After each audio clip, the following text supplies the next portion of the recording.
Thank you very much. It is a great honor to be with you here today in Brussels.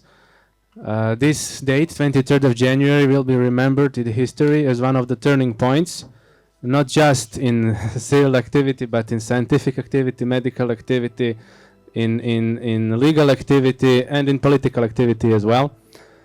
I must say that I am very happy today compared to 1 year ago, 1.5 years ago, to see so many people in science, in medicine, in the end, in politics, speaking out, saying what's happening is wrong. It is wrong in so many ways.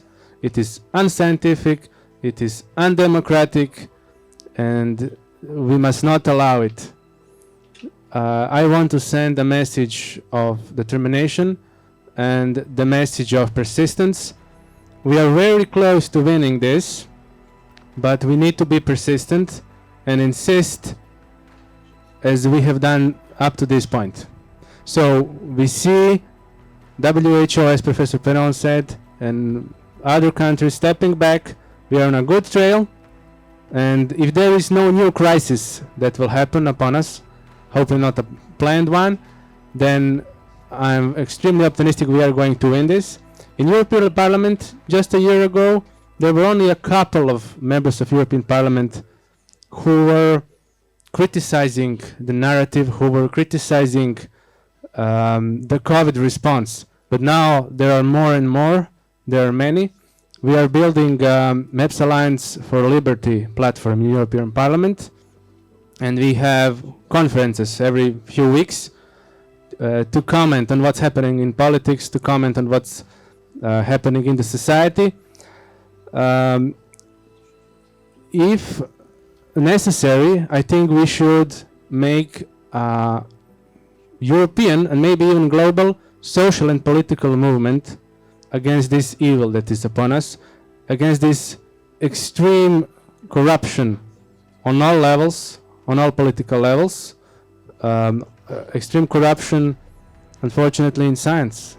We see that. It's not first time in history that we have corruption in science, but I think we are on an extreme level now. So basically, all of us being gathered here today is a huge thing by itself. If we all go home today, we have done a lot. But we are not going to go home today. We're going to march on the streets of Brussels. And I have personally had the chance to call people from all around Europe to come to Brussels today. Thank God we have good weather today here. I mean, I didn't expect any sun in Belgium, but as long as there is no rain, we are having a good day. And today we are going to send a clear message to political leaders, to policymakers, and to those who are behind all of this, who are not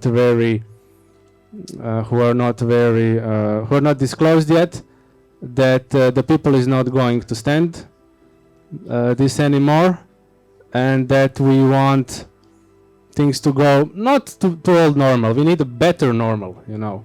There is this rhetoric, old normal, new normal. We need a better normal, better than it was before. But one thing is important. Once we win this, the people responsible have to pay. If they don't pay, they will come back in 10 years again. So this is my message. Thank you. Thank you very much, Mr. Sinčić. There's a question here. I have a question for you. So you are MEP and you are deemed as anarchist on Wikipedia. No, I'm not an anarchist. Well, that's what Wikipedia they say says. a lot about me, but yeah. no. But my question is about that. Can you comment the fact that in the European Parliament today only I would say extreme left or extreme right members of the European Parliament are the only ones to defend the right, the basic fundamental freedoms of the European citizens? Isn't it an odd situation that now we have to rely on these MEPs rather than I would say most MEPs who are supposed to be humanist and defend, well, liberals, or who are supposed to defend the basic rights of the European citizens? Very good question. Let me just say, don't trust Wikipedia too much because it's a corporate thing now. It started as a people's encyclopedia. When it comes to politics and political system today, well, I'm not neither left or right. I'm anti-establishment. Since creation, the political establishment is extremely corrupt. So we were gathering everybody, all the people, in one line to make changes. But in general, speaking of European political establishment, my impression after 2.5 years in European Parliament is that the stage is set, the owner of the theater is not known, the script is written, the roles are defined, and they need the actors. And this is very sad. This is because of partitocracy.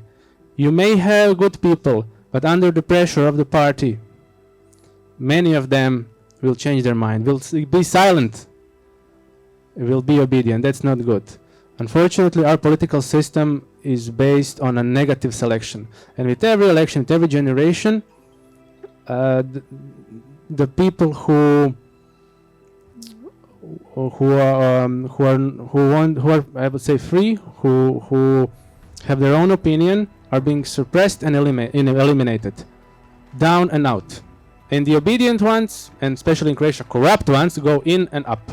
So it's a system of negative selection, and we don't have that only in politics, we have it in other social systems. So we also need to change model of government. We need like real democracy, better one.